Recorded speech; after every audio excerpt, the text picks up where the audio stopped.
Hello and welcome to today's Heart Lift with Janell. I'm Janell, your host for this part 2 conversation with spiritual director and author Marilyn Vancil. She has written Beyond the Enneagram, an invitation to experience a more centered life with God. I felt such a kindred spirit with Marilyn right from the get-go. And I think our conversation was so rich and remarkable and full of wisdom. I love how she frames the Enneagram. I will spell it again in case you've not heard it and you go, what are you talking about? Are you speaking in another language? Enneagram. If you would like a primer on the Enneagram, you can get Marilyn's first book, Self to Lose, Self to Find. She gives you all the basic understandings that you need. Also in the show notes, I will give you a couple links that you can go and explore this. The Enneagram is an ancient personality typing system that some describe it that way. There are 9 different numbers. I love the way Marilyn calls them patterns. I identify as an Enneagram 2. My husband identifies as an Enneagram 1. And just understanding what I love about this system is that it helps you understand the motives of why you do what you do, why you say what you do, and why you act the way you do, which for me, in Overcoming Hurtful Words, my second book, those are 3 areas in that particular book and guide where I was trying to find out, what do I really think? What do I really feel? Why do I do what I do? Why do I let other people do what they do to me? It was a self-discovery. I like to say now, Overcoming Hurtful Words, Rewrite Your Own Story, is a self-discovery guide for Enneagram 2s on how to really become healthy, to move from that unhealthy to healthy state. Marilyn writes, "The journey to soul restoration is not for the faint-hearted or for those who want the easy and unexamined route toward freedom. It takes inner strength, perseverance, and bravery to invite healing and to face what might emerge and how we might be changed as we lay our souls wide open for God's healing touch." As C.S. Lewis wrote in the Screwtape Letters, one of my favorites, "Courage is not simply one of the virtues, but the form of every virtue at the testing point." So powerful. I believe these words, penned by Parker J. Palmer, one of my most beloved spiritual writers, really define the process of transformation and how the Enneagram actually can be such a powerful guide. To ask to be healed is an incredibly courageous thing, because we will then be taken into a world that we know not, and we will be stretched and challenged to make our living in a new way, not off our pathologies, but from our health. So Marilyn has come for such a time as this because I use the Enneagram in my private practice. It is one of the sharpest tools in my toolbox as a coach and counselor. I try, if my clients are willing, to have them all be tested so that I can gain more of an understanding of what motivates them. And then that teaches me how to frame my questions or my work with them. It's just so helpful. What I love about Marilyn is that Marilyn is inviting us to not be put in a type or a box. Instead, she is inviting us to look at the different patterns, 1 through 9, perhaps take a test or 2. I will give you some of my favorite high-quality tests in the show notes, and then see what you identify with, right? Because we are going to identify with one, and maybe a second and a third one close.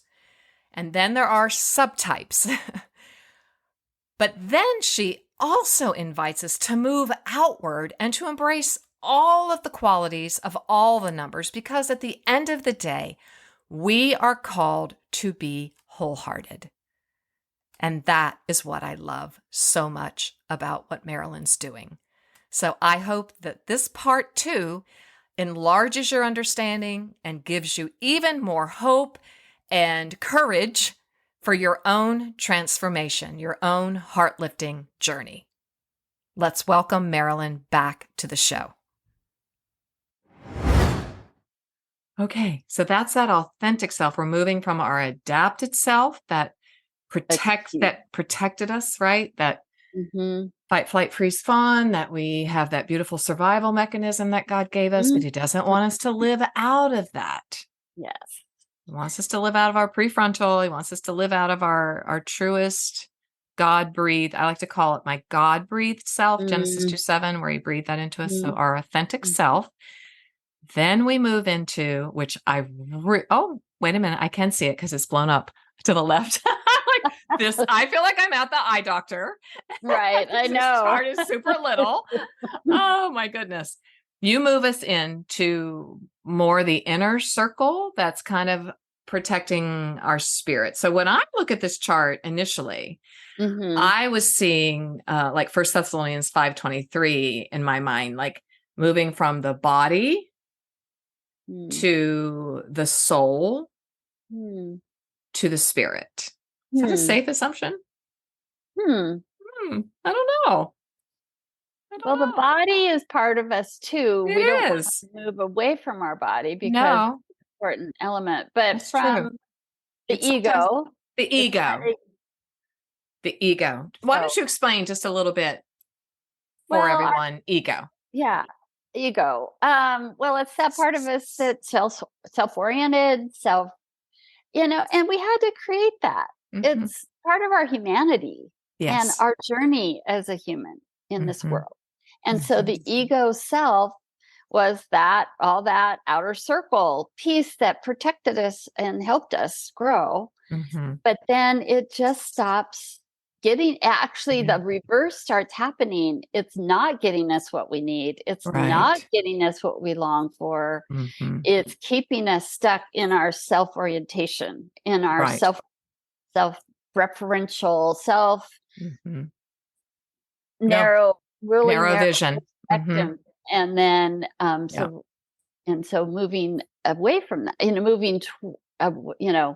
letting that ego drop off. Just relax a bit. Like I like to explain it this way. When I worked at a practice, I went and worked at a practice for about 10 months.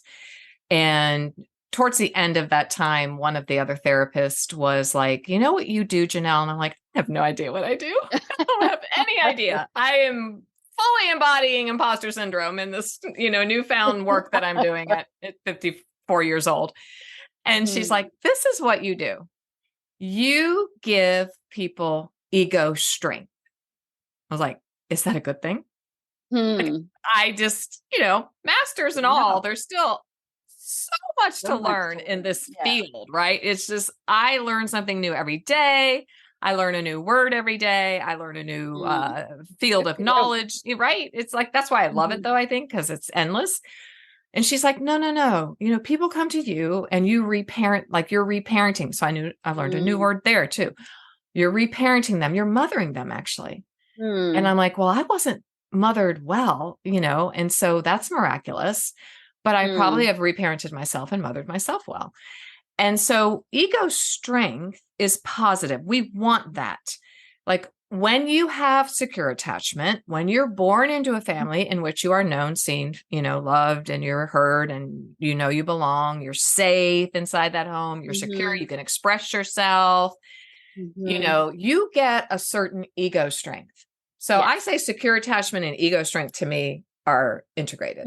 And that's why when you have this security, you can just go explore the world and just do all these things because inside yourself, you're so centered. You're good. You know that you can fail, but that doesn't shake you because your parents gave you this strong sense of self. So it's all integrated. And like, that's what you're saying to us here, I think. And so, but ego always needs to be checked, I like to say. Mm-hmm. I will have an ego till the day I die. Mm-hmm. But I now have the power, the autonomy, the agency to check it. Is that what we're trying to do? Yes. And boy, that's so good, Janell. That we do need a strong, there is a place for a strong sense of self. Right. But when that strong sense of self is in misaligned, it's misaligned.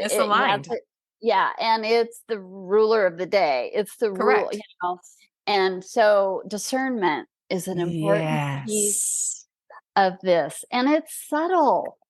It can be really subtle when we're having some kind of disruption. I call it a vortex. We're going down a vortex, I like it. And we get caught up in this story. We have to stop and say, what am I believing? Is it true? Is it not true? Where's this coming from? And we know when we're off kilter. We don't. But it's that back to what you were saying, that ears to hear. Jesus talked about that. And the discernment say, oh, I was offended by that person because it reminded me again that as a 9, I don't matter. Now that's a lie. There you go. Is that your vortex? Would you say that? And a lot of times I just say the feedback loop, the vortex, when when you are triggered, or perhaps when offended, or something has happened, a little altercation makes me really angry, something that flipped your lid, and you just go sad. You start feeling unsafe. So we're going down the vortex. We're spiraling down. The feedback loop's kicking in. For you as a pattern of 9, you're going to go down to what? I don't matter, or my voice isn't important matter. And just fade away. Go along to get along. Just don't go along to get along. So I go to peacekeeper. Yes, not the peacemaker. Exactly. Okay, I like it. A lot of women are nodding their heads like we are. Yes. Or I can say, no, I was actually right. That was offensive to me. And then how do I address that? Not just dismissing. Dismission. Repression. Dismissal. For a type 9 to be dismissed is probably the bottom of that vortex. Is that creates all kinds of insecurity and anger and resentment and resignation. To be dismissed is boom. It just we have not talked about that. You're bringing something up that I think every 9 that's listening would go, oh yes, that's like the worst feeling. Why? Tell me why, Marilyn. Why is that the worst feeling for you? Yeah, well, it says you're insignificant. Your voice doesn't matter. You're invisible. We'll just pass right over you. And you go, well, maybe I am just nothing. Maybe I am just not, it's not worth it. Nobody wants to hear what I have to say. Yeah. Or I have to say. Stupid of me to say. Yeah. Of course, I put my foot in my mouth again. I'm stupid. I don't.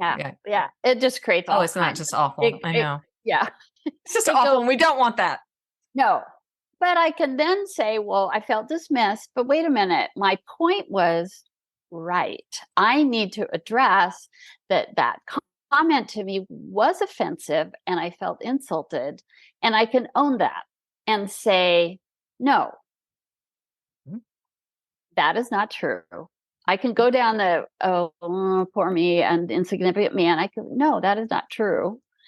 I love that you put your hand up, like you actually, like a stop sign. Yes.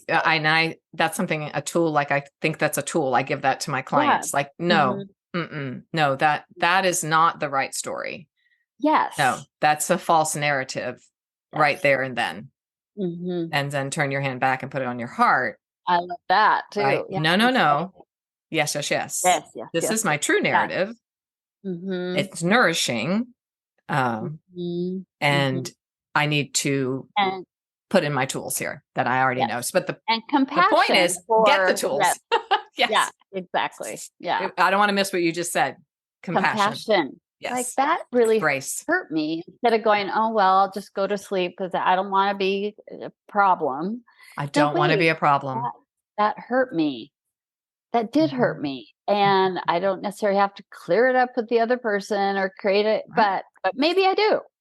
Maybe I need to stand and be assertive and say that was offensive. That offended me. Not that you offended me, but I felt offended. That's owning. I felt offended because you say you offended me. The other person's already in defensive posture and it goes nowhere. So I don't want to pass by that too quickly, because that is a incredible nonviolent communication skill. It is an incredible tool to learn to possess, to say out of your mouth, I, right? Say it again, what you said. I want everyone. I felt offended when you said that. When you said that. Everybody write that down. I felt unloved. So I am a pattern 2. And so I am a social 2, and I am going to feel at the bottom of my vortex is going to be, I am unloved. Unlovable. And unlovable. Oh my gosh. Yes. Oh, I think that's even the bottom. You nailed it. You're good.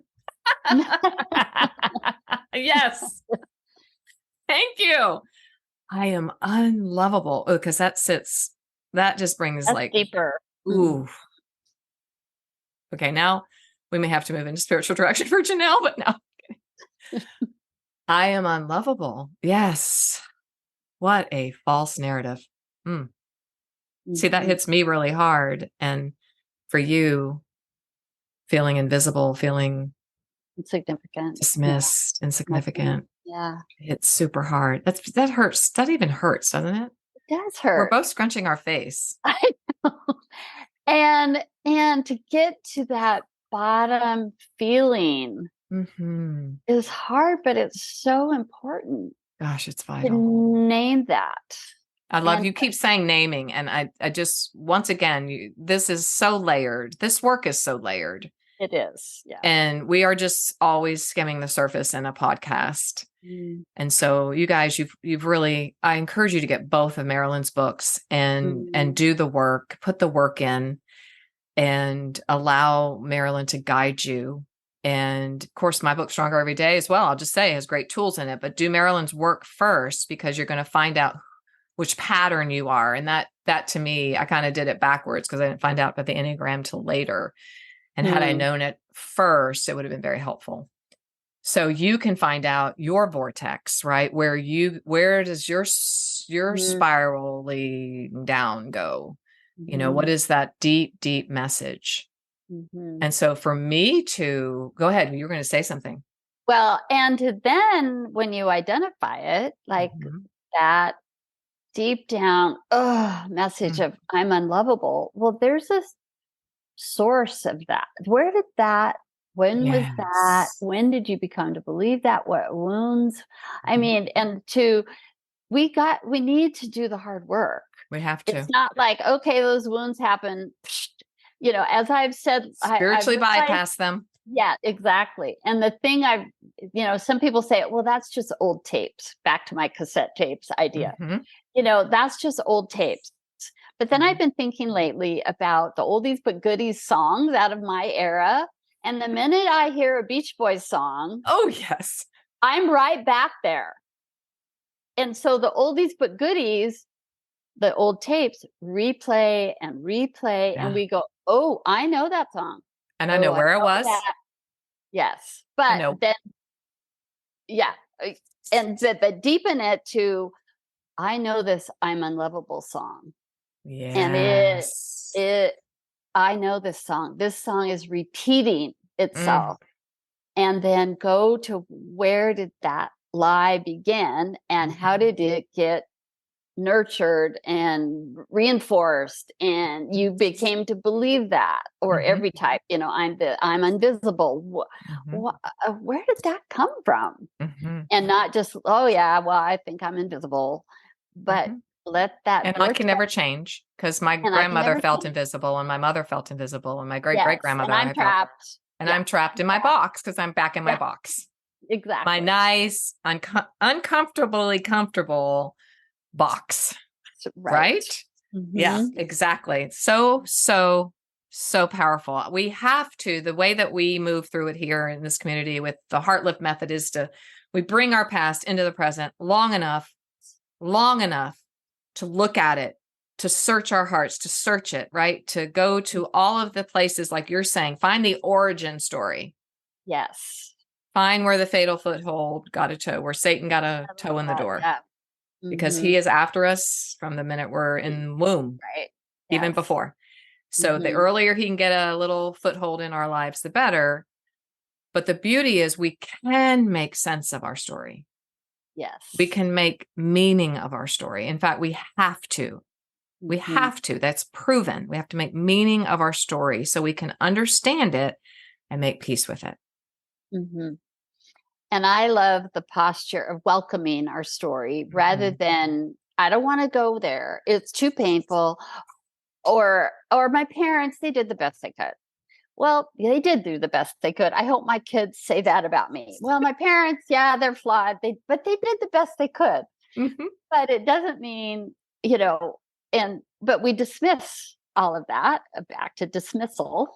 And bypassing, right? Same thing. But to welcome God into our deepest pain, to welcome God into the bottom of that vortex. Okay, Lord, I'm feeling unlovable. This just tell me the truth, or show me. Lord, my favorite question is, God, what do you want me to know about this today? That's so good. What do you want me to know about this today? So Heart Lifters probably Here's again. Say that again. You froze just a bit. Well, I did. I noticed that. What did I say? Tell me what you want, God. What do you want me to know about this today? And that it's fresh. It's this, today, not today, right now, today. Anyway. And I have no doubt that while you and I have been talking, that many who are listening probably have had some stirrings. You can't, I know that I did. When I heard myself say, I am unlovable, I know I'm going to have to go revisit that again because I felt what I call a drawing. Yes. I felt a drawing in my gut of, don't think it's all gone yet, and maybe it never will be. Obviously, we are called to be sanctified in our work, every day of our life, we're growing. But I'm sure when you heard some of the other false narratives, the adapted self-limiting beliefs, I'm not even going to say them again because I don't want to give them any more credence. But I bet you may have felt that same drawing in your gut or in your heart, or tears came to your eyes. Notice it. And as Marilyn has urged us to do, name it.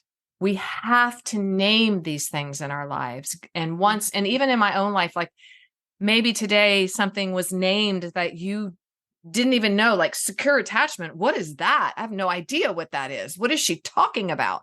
Find out more about it. Go to Marilyn. It's an invitation. God is so gentle and kind and loving. His word says his gentleness leads us to repentance or metanoia. It's that drawing, isn't it? Absolutely. It's the drawing. He's drawing us today. He's even drawing me again. If you would allow me, Marilyn, I really wanted to make sure you have such a beautiful explanation of what exactly is our spirit in the very beginning of the book. Can I read that? Would you allow me to do that? Sure. Okay. Sure. I'm going to go back one page. Okay. And I'm continuing with the circles example and the spirals. And so now we've talked about the vortex almost being, it is a drawing though, because we have to go through these negative, unhealthy spirals in our life to be able to name and identify what's going on. It's a very important part of the growth process. So we don't want to resist it. We don't want to dismiss it. We want to receive it. So you write, as with the other examples of spirals and circles to illustrate the spiritual life, the primary movement of the drawing is toward the middle space. And that's where we're going to end. We're going to come back to that in just a minute. Our spiritual center. And this is what you're adding to the Enneagram conversation, Marilyn, and only you could add it because God drew you to it. He drew you to it. So I'm so grateful that he did, and he drew you to me and us. The transcendent way of knowing beyond the more commonly recognized centers of the gut, the heart, and the head used to categorize the Enneagram types. And so you write, in Self to Lose, Self to Find, that's her first book, I wrote about the reality of this spiritual center and my placement of it in the middle of the Enneagram image. The following paragraphs from that book, so I'm giving you a primer, a little primer from that book, set the stage for the explanation of the drawing. Bear with me, this is important. I direct your attention to the open space in the middle of the Enneagram, suggesting this represents our spiritual union with God, the true center of who we are. We have a spiritual intelligence, or what could be called our inner knowing. As indicated, I've never seen the scripture in this light till I read this book. As indicated in 1 Corinthians 2:11, the knowing, you know how I love that word know, I have a knower. The knowing of our thoughts is linked to our spirits. Oh my gosh, hear this.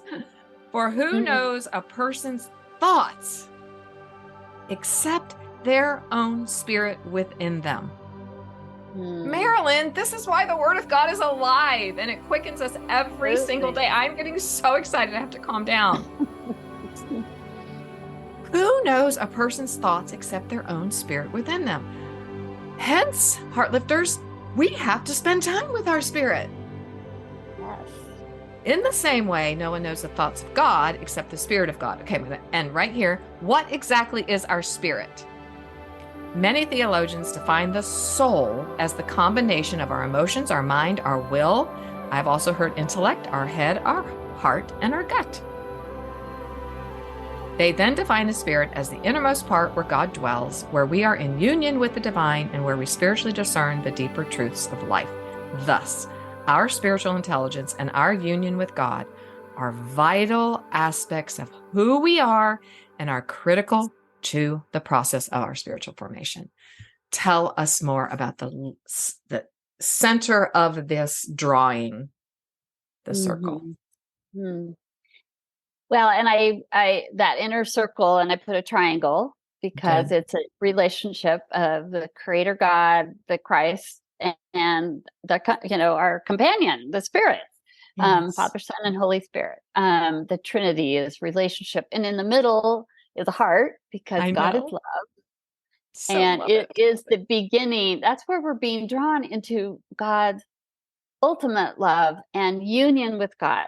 I mean, that was a turning point in my spiritual life when I read Robert Mulholland's book, The Deeper Journey. And there was one sentence, and I remember where I sat, what happened in me. It was like, yes, Tell us. The goal or the purpose of the Christian life, and it's Jesus's words in the prayer in John 17, is a loving union with God in our deepest self. Wow. And deepest being, or however he said it. And I went, what? That's my whole purpose. Yeah. And that my heart leapt. It was that inner knowing that you just read it. Yeah. I knew that was true. And I knew that was what my heart has been yearning for over and over. And so then that began, I mean, that was really the beginning of all the work that God has called me to. Is I want people to know that and to experience, not just know it intellectually, theologically, but to know it as an experience, like the presence, that union with God and our deepest self, which is our spirit, and it's so undefinable. It is. But you've done a great job at it. You have done a great job at putting words to it. But we know it's there. That We do. we know it's there, and to pay attention to that inner knowing as such, just vital to our who we life. are. It is. Yeah.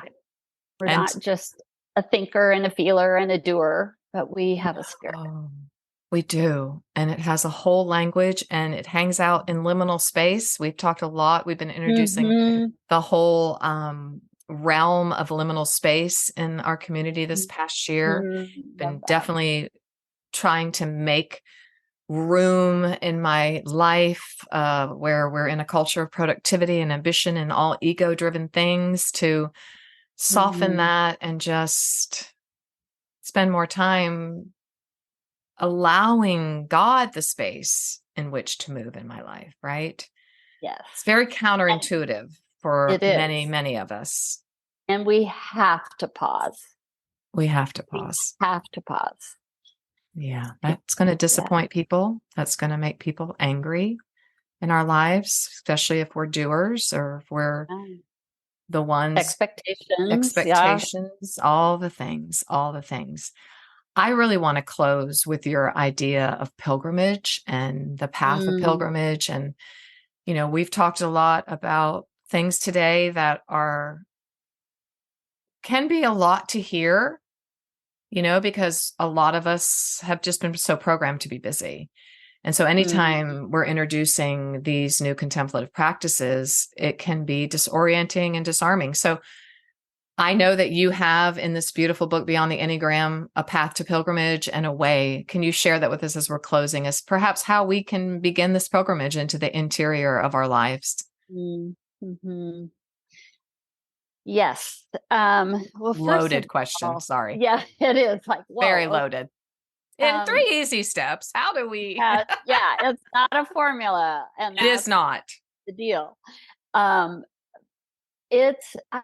think the first thing is to value the inner journey, because in especially if you're in the kind of evangelical conservative, all those words are so loaded nowadays, but they are, in a doing, there you go, spiritual life, that you do these things and you do, and you serve out there, and you do whatever it is that what's going to happen if you don't serve. Everybody must serve. Everybody has to have a place, all the language. And that's that another whole journey of what have I heard I have to be acceptable to God and acceptable to the family of God, and parallel journey, right? Yeah, that's right. It's a parallel, because we belong to a family, right, of origin. Then we have our own family, but then there's this whole family of God narrative. And so, yes, you and I grew up under a lot of doing. Yes. And so it's honoring when the journey goes inward. And some people just think, I'm selfish, or oh boy, it's not okay to navel gaze. But it's not navel gazing. It's just recognizing. And I used a whole chapter of Signposts Along the Way, which is I love that one. Book of a critical journey, that we will go to an interior place, and to welcome that and to value it. It's unsettling. And the part of this journey is unsettling. It is disorienting. I don't know any other way to say it. It's like, I don't know which way's up. I have only been a human doing.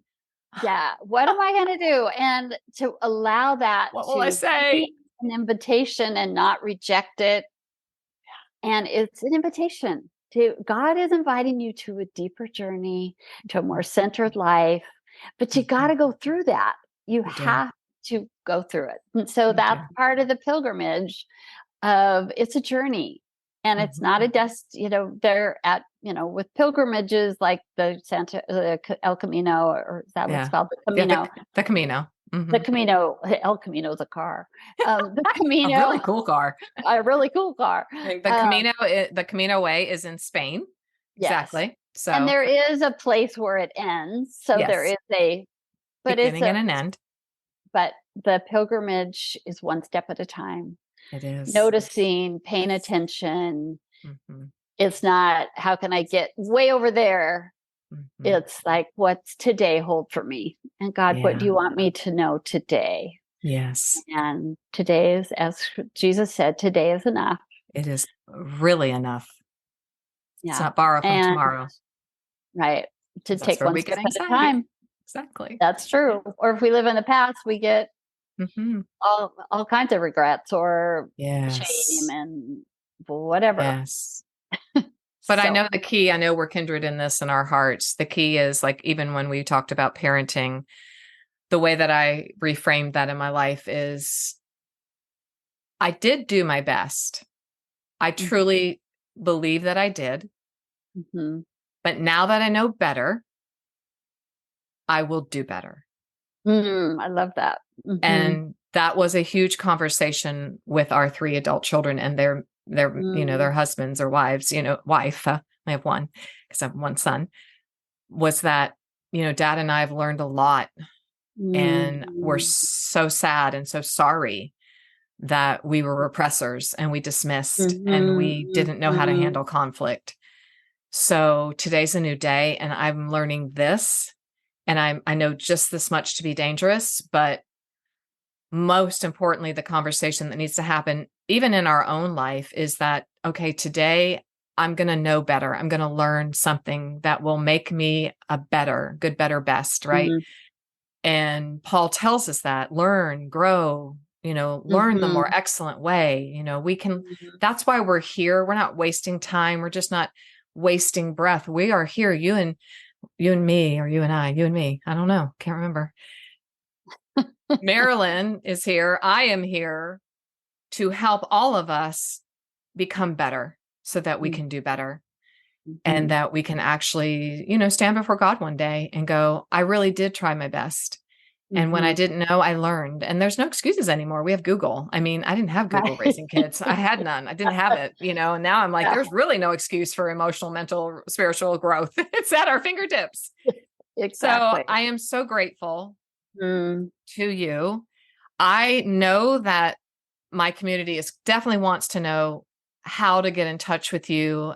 Are you taking any new directees in your spiritual practice? Are you full? I am full. Oh, darn. I was going to sign up today. But I do have a waiting list, and I'm on a break in the summer. I always take a break in the summer. Good. Look at you having boundaries. Yes, I need it. And it's a necessary thing for me to show up again with that practice, with spiritual direction. And so I will be contacting everyone that I've had in the past, this past year in August. And that's a time I invite them to say, is this still what I need? And is this still where I'm at? And some, say, I'm going to go a different direction this year, or meet with someone else, which is fine. And then I do have openings, but I don't know. I won't know that, but I do. I invite people to contact me, and they can do it through my website is marilynvancil.com. So easy. It's so easy. And there's a way to send me an email, even if it's just thanks so much. And yes, please do that, guys. Or let Marilyn know how this blessed you. Yeah. Or I have a question. And yes. it takes me a while to get to my emails sometimes. Exactly. But I'm always happy to hear from people, and I can even meet with people one time. Sometimes I do that, if they just have a question or they want to know their Enneagram type, and I do typing interviews. Oh, you do? Okay. Or something like that, we can do that. So. Okay. And I know you're on Instagram, which is where I hang out primarily. Okay. I know it's where I do. And Instagram is at Marilyn Vansel, I believe. I think so. Yeah, I kind of been a social media break for a while too. I am respecting you so much more because little old me doesn't have those boundaries. And so I am learning from you and growing from you as well. Thank you so much for being here and for helping us to grow and become better human And I hope, beings. And as part of better is freer, more freer. Free. I love that language for sure. Wholehearted, free, peaceful, at ease. Ease has been my word. I just think that the older I get, the more ease. Like I just had a client this morning. I'll close really, really close this time. a client this morning say, I don't know, life can't be easy. I mean, she's 20. Oh, and that's like, her season in life. Yeah. I know. I'm like, oh, sweet girl, let's just not bypass that. Let's just take a moment and look at Matthew 11:28-30 and really just digest it and let you start chewing on it, because God says his yoke is easy and his burden is light. And I don't want you to go till you're 63 to find that out. And say, oh, yeah, I burned myself out. With life. So, yeah. Okay, heart lifters. Thank you, Marilyn. We're finally signing off. Much love to you. Okay, you too. Blessings. Thanks for listening today. It was great having you here. For even more great content and resources, please join the Stronger Everyday online community at janellreardon.com. Always remember, you, my friend, have value, worth, and dignity.